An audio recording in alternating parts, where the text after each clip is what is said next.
The robbery might never have been mentioned again if Nnamdi had not been arrested 3 years later, in his 3rd year in the university, and locked up at the police station. It was the season of cults on our serene Nsukka campus. It was the time when signboards all over the university read in bold letters, "Say no to cults." The Black Axe, the Buccaneers, and the Pirates were the best known.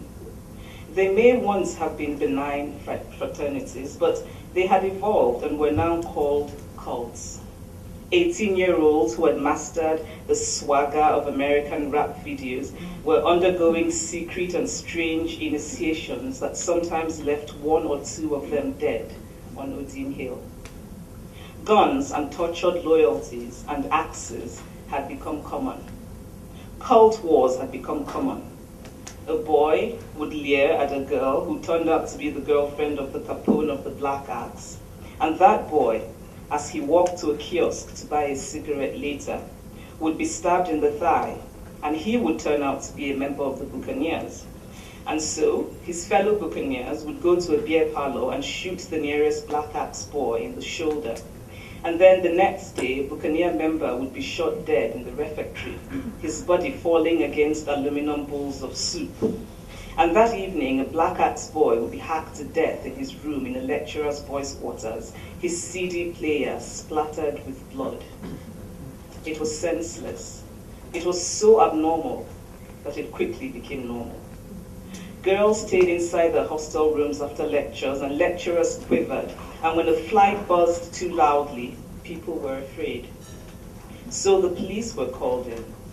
They sped across campus in their rickety blue Peugeot 505, rusty guns poking out of the car windows, and glowered at the students. Nnamdi came home from his lectures laughing. He thought the police would have to do better. Everyone knew the cult boys had more modern guns.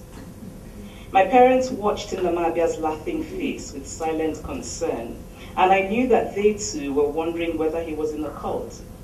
Sometimes I thought he was. Cult boys were popular, and Nnamdi was very popular. Boys yelled out his nickname, the Funk, and shook his hand whenever he passed by.